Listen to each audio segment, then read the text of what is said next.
कलयुगी प्राणी 4 प्रकार के दोषों से ग्रसित है। मंदा सुमंद मतयो मंद भाग्या युपद्रुता। आलसी है, भोजन में आलसी नहीं है, शयन में आलसी नहीं, साधन में आलसी है। संतों के वचनों को सुनकर भी उनकी बुद्धि उनको ग्रहण नहीं कर पाती है, सुमंदमती है, जीवन में परिवर्तन नहीं कर पाते हैं। तीसरा दोष है मंद भाग्या, महापुरुषों के साथ रहकर भी अपने अंतःकरण को, अपने जीवन को बदल नहीं पाते हैं। चौथा दोष है उनका व्यसनी प्रपंची जीवन। काव्य शास्त्र विनोदेन कालो गच्छति धीमताम व्यसनेन च मूर्खाणाम निद्रया कलहेन वा। ये व्यसन क्या है? निद्रया कलहेन वा, या तो सोएंगे या जगेंगे तो झगड़ा करेंगे। मूर्खों का समय व्यसन में जाता है। ये भी एक उपद्रव है, साधन में बहुत बड़ा उपद्रव है। अभी देखिए, मंच से कहने वाली बात नहीं है। हमारे एक मलुक पीठ की दिव्य विभूति है पूज्य श्री परमहंस जी महाराज। भगवत साक्षात्कार संपन्न महात्मा है। भगवत साक्षात्कार लगभग 50 वर्ष पहले उनको हो चुका है। उस कोटि का असंप्रज्ञात समाधि की अवस्था तक पहुंचने वाला योगी, षटचक्र भेदन कुंडलिनी जागरण पूर्वक रोम रोम से नाम प्रकट होने वाला महात्मा, उनके जैसा महात्मा इस समय खोजने से मुश्किल को मिलेगा। लगभग 90-95 वर्ष की आयु उनकी हो रही, 100 के निकट पहुंच रहे हैं परम जी महाराज। शरीर बहुत दुर्बल कमजोर अवस्था तो है ही है। कल उनकी स्थिति थोड़ी ज्यादा बिगड़ गई। वृद्ध तो है ही, हम बोले रज में लिटा दो तो उनको रज में लिटा भी दिया। प्रेम गली वाले महाराज जी को हमने फोन किया, बोले सब आ रहे हैं। गोरीलाल जी वाले महाराज जी भी पहुंच गए। निरंतर नाम उनका चलता रहा। एक डॉक्टर भी बुला लिए, ठीक हो गए। अब रात्रि को 1:30 बजे उनका बैठने का, भजन में बैठने का समय है। लगभग 60-70 साल हो गए रात्रि को 1:30 बजे भजन में बैठना और सवेरे 8-9 बजे उठना एक आसन से। और जब समाधि लग जाती है तो 3-3, 4-4 दिन तक आसन से ही बैठे रह जाते हैं। आज भी 4-4 दिन तक जैसे कि तैसे काष्ठ प्रतिमा की, प्रस्तर प्रतिमा के समान बैठे रह जाते हैं। तो कल ये स्थिति हो रही थी कि हमने कहा कि हम तो गुड़गांव के निकट तक पहुंच गए हैं, कोई स्थिति हो तो हम गाड़ी वापस कर लें वृंदावन की ओर। यह हालत थी कि परमहंस जी के लिए मुझे लौट के जाना पड़ेगा। और सवेरे हमने संदेश लिया कि महाराज जी, परमहंस जी का क्या समाचार है।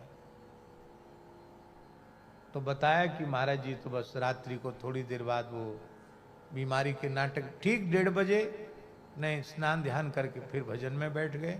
सवेरे 8-9 बजे तक बैठे थे भजन में। और सवेरे जब बाहर आए कुटिया से तो कहने लगे यहाँ रज क्यों बिछाई है, कौन आया था। महाराज जी आपकी हालत तो ऐसी हो गई थी। ऐसा व्यक्ति जिसको चिकित्सक समझे कि अब ये अब जमीन पर ले लो, अंतिम समय है, और आधे क्षण के लिए भी नाम नहीं रुका उनकी वाणी से। शरीर की कोई सुध नहीं थी, स्मृति नहीं थी। और जो उनके अपने साधन का समय है रात्रि को 1:30 बजे से लेकर सवेरे 9 बजे तक, ठीक उतने समय बैठ के अपने साधन किए। बोला हमको वीडियो भेजा, महाराज जी आप संतुष्ट हो जाइए, परमहंस जी अपने से घूम रहे हैं 9 बजे के बाद। हम लोग क्या ऐसे साधन करते हैं? नेक बहाना चाहिए, आज तबीयत खराब है, आज सिर में दर्द है, आज पेट में दर्द है, और हम फिर न संध्योपासन करें, न ठीक से जप करें, न ठीक से साधन करें। पर ये संत बोलते वाणी से कुछ नहीं है, अपनी रहनी से दिखाते हैं। रहनी किसको कहते हैं? कहत कबीर सुनो भाई साधो, हम रहनी के साथी। एक जैसा जीवन, कम से कम 30 वर्ष तक तो परमहंस जी महाराज न उन्होंने नमक लिया, न मिर्च लिया, न हल्दी लिया, न मीठा लिया, न फल लिया, न दूध लिया, न दही लिया, न घी लिया, न गुड़ लिया, न मिठाई ली। आप लोग कहेंगे फिर क्या लिया? यमुना नित्य स्नान करते थे, यमुना जी से जल ले आए और यमुना जी के जल को छान के एक कटोरा में भर लिया और उसी में रोटी डाल दी और उसी में गल गई, उसी को पा लिया।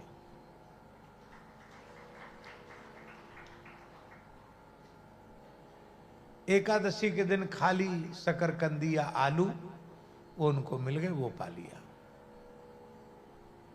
1 वर्ष 2 वर्ष नहीं महाराज जी, 30 वर्ष। एक बार बीमार हो गए तो फिर महाराज जी ने उनको दिखाया, भक्तमाली जी ने। डॉक्टर बोले इनके शरीर में कुछ है ही नहीं, कुछ खाते नहीं। तो शरीर में नमक मीठा सब चीज की जरूरत है कि नहीं?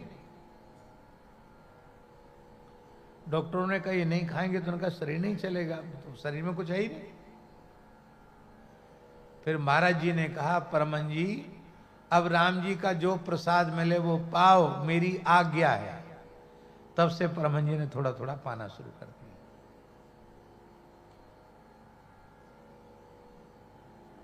क्या हम लोगों के जीवन में साधन के प्रति ऐसी निष्ठा है? बिल्कुल नहीं। और चाहिए अमीय जुग जुरई न छाछी, बातें करते हैं अमृत पीने की, छाछ भाग्य में नहीं है। मट्ठा मिल जाए पीने के लिए वो नहीं है, बातें अमृत की करते हैं। कहते हैं अरे स्वर्ग लेके हम क्या करेंगे? अरे स्वर्ग तुमने देखा नहीं इसलिए बोल रहे हो, न मिले के त्यागी हो। एक झलक स्वर्ग की मिल जाए, संसार की बढ़िया से बढ़िया वस्तु को देख करते तुम्हारे मन में लालच आ जाता है, ये गाड़ी हमको मिल जाती, ऐसा घर हमारा हो जाता। स्वर्ग देखा नहीं है इसलिए लालच नहीं है। देख लोगे तो सब भूल जाओगे, सारे अपने ज्ञान वैराग्य का पता चल जाएगा, कितना ज्ञान वैराग्य भीतर है।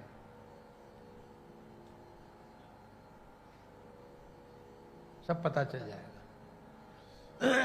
झूठी निष्कामता से काम नहीं चलेगा, सच्ची निष्कामता चाहिए। और ये सच्ची निष्कामता भजन से आएगी, ऐसे नहीं आएगी निष्कामता।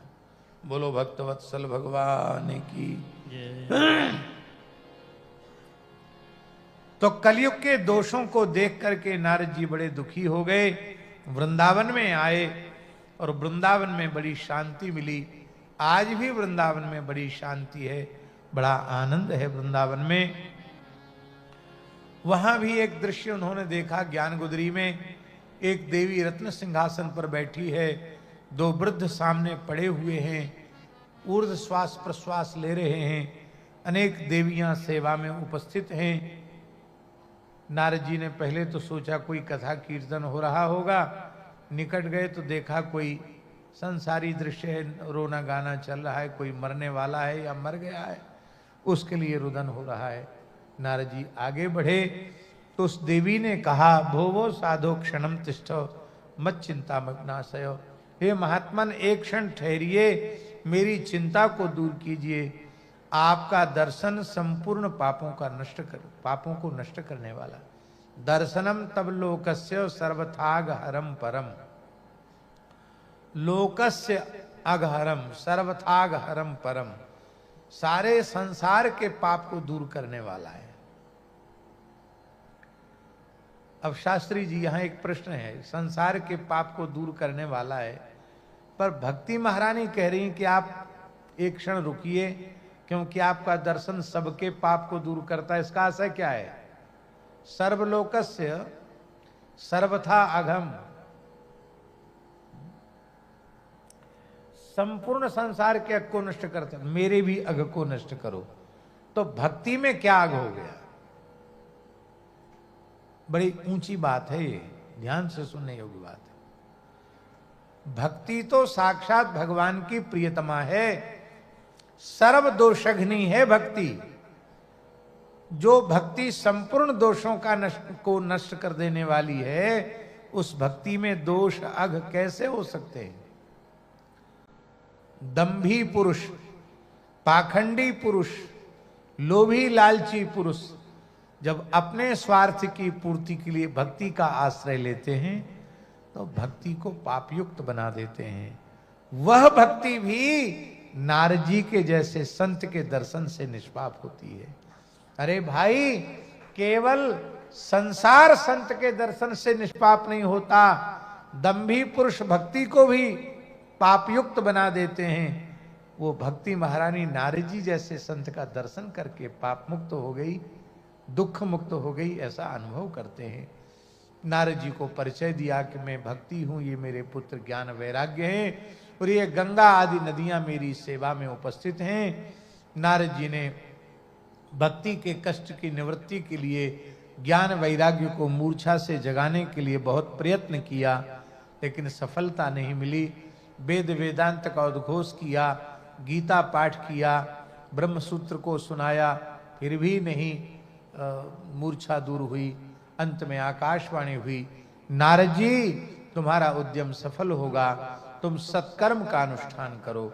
और सत्कर्म का स्वरूप क्या है ये कोई व्यक्ति नहीं बताएगा, कोई ग्रंथ नहीं बताएगा, कोई पंथ नहीं बताएगा।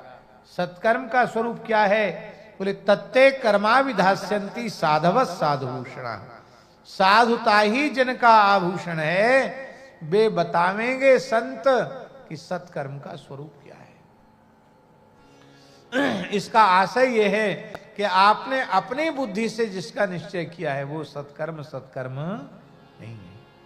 संत सद्गुरु जिसके लिए आज्ञा दे दें, आदेश दे दें, वह करना, वही कर्म सामान्य सा कर्म भी सत्कर्म बन जाता है।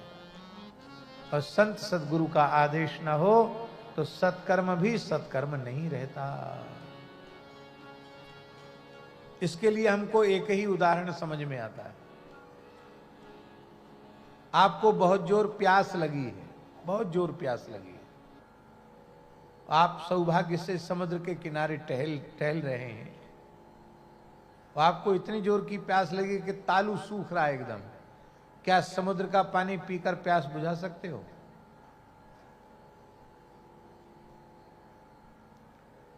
यदि आपके पास जल नहीं है और समुद्र के तट पर टहलते टहलते आपको प्यास लगी, तो वह समुद्र आपकी प्यास को बुझाने में समय अपार जल राशि है और वो आपकी प्यास नहीं बुझा सकता।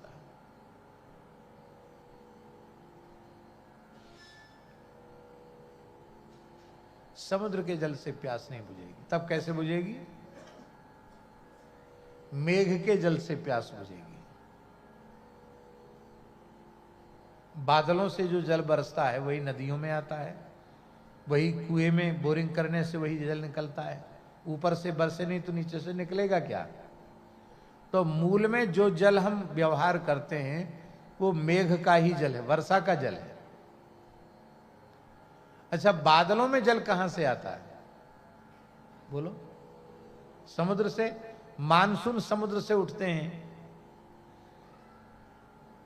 पर बादलों की यह विशेषता है कि समुद्र का जो क्षारांश है उसको समुद्र में ही रहने देते हैं, उसका नमक उसी में छोड़ देते हैं, उसका जो मधुर मधुर अंश है उसको बादल अपने में संजो लेते हैं और फिर बरसते हैं। तो होई जलद जग जीवन दाता, वो मेघ सबके जीवन दाता बन जाते हैं।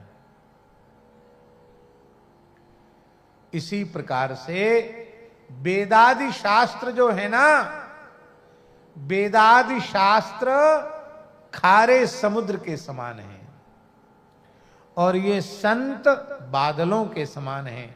ये मडराते उसी पर रहते हैं पर उसका खारापन वहीं छोड़ देते हैं।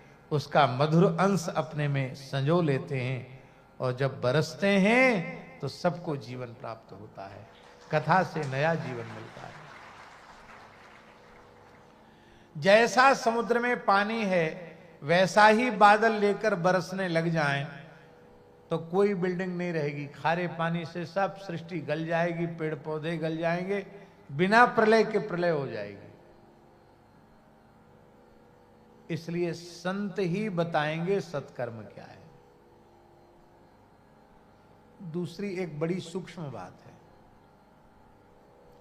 जब आप साधन करेंगे तो माया विघ्न करेगी। माया से जन्य विकार, काम, क्रोध, लोभ, मोह, मद, मत्सर, ये सब विघ्न करेंगे। और आगे बढ़ता है साधक तो सिद्ध लोग विघ्न करते हैं। उनको लगता है कि हमसे ऊपर उठ रहा है। इससे आगे जब साधक बढ़ता है तो देवता विघ्न करने लग जाते हैं। सिद्धियां सामने आने लग जाती हैं, हमको ले लो, हमको ले लो। साधक सिद्धियों के चक्कर में पड़ा तो भगवान की प्राप्ति से वंचित हो जाता है, परम कल्याण से। ये सब विघ्न है। माया का विघ्न, विकारों का विघ्न, सिद्धों का विघ्न, सिद्धियों का विघ्न, देवताओं का विघ्न, इन समस्त विघ्नों को वही पार करता है जो गुरु प्रदत्त साधन करता है। फिर से सुन लो, इन समस्त प्रकार के विघ्नों पर विजय वही प्राप्त करता है जो गुरु प्रदत्त साधन करता है। सारे विघ्न ध्रुव जी के जीवन में आए, पर सदगुरु नारद जी ने जो द्वादशाक्षर मंत्र का उपदेश किया है, गुरु निष्ठा के प्रभाव से, गुरु प्रदत्त साधन के बल से 5 वर्ष की अल्पावस्था में, 6 महीने की अल्पावधि में ध्रुव जी को भगवान का साक्षात्कार प्राप्त हो गया। हम कहना ये चाहते हैं कि समर्थ संत सदगुरु आदेश अपनी वाणी से दे देंगे, ये साधन तुम्हारा है, ये साधन तुम करो। बहुत ध्यान से सुने। और साधक ने श्रद्धा पूर्वक स्वीकार कर लिया जो आज्ञा, उसी साधन से सब कुछ मिल जाएगा। फिर गुरुवाणी के प्रभाव के कारण माया अविद्या की हिम्मत नहीं जो आपके साधन में विघ्न कर दे, विकारों की हिम्मत नहीं जो आपके साधन में विघ्न कर दे, देवताओं का साहस नहीं जो आपके साधन में विघ्न कर दे। कोई विघ्न आपके साधन को नष्ट नहीं कर पाएगा। आप में गुरु निष्ठा होनी चाहिए, आचार्य निष्ठा नहीं। गुरु निष्ठा ही नहीं,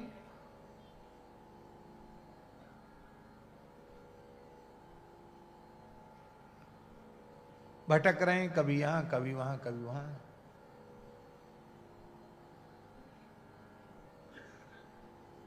इस मार्ग में भी पातिव्रत चाहिए। आनंद जी, भक्ति के मार्ग में भी पूर्ण पातिव्रत चाहिए।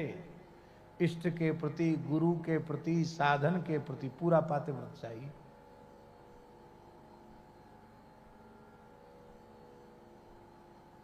तब सिद्धि होती है। एक महापुरुष थे हमारे वृंदावन में, पूज्य मोटे गणेश जी वाले महाराज जी, भगवत साक्षात्कार प्राप्त संत थे। हमारे परमहंस जी वर्षों तक उनके यहाँ गए, सब सेवा करते थे परमहंस जी। वहाँ कपड़े धोना, बर्तन मांजना, झाड़ू लगाना, रोज नियम से बहुत सेवा करते थे परमहंस जी उनके घर जाके। हम भी कभी कभी दर्शन करने जाते थे। एक बार हम गए तो मोटे गणेश वाले महाराज जी ने कहा, क्या करते हो? हमने कहा विद्यार्थी हैं, पढ़ते हैं। जब करते हो? मैंने कहा हाँ करते हैं। कितना जब करते हैं? तो हमने कहा सवेरे संध्या करते हैं, 1 माला जप लेते हैं। शाम को कई बार समय होता तो कई बार 5 माला जप लेते, कभी 1000 गायत्री जप लेते, नहीं तो 1 माला तो जपते। अरे बोले 1 माला से काम नहीं चलेगा, रोज 50,000 जपा करो। क्या कहा उन्होंने? रोज 50,000 जपा करो। तो हम हंसने लग गए। एक गायत्री 50,000 कैसे कोई जपेगा भाई? 1,000 गायत्री के जप में 2 घंटा लगता है। 2 घंटे से कम लगता है तो वो घास काट रहा है, गायत्री नहीं जप रहा है। 2 घंटे से कम समय 1,000 गायत्री के जप में नहीं लगना चाहिए। 2 घंटे समय लगता है।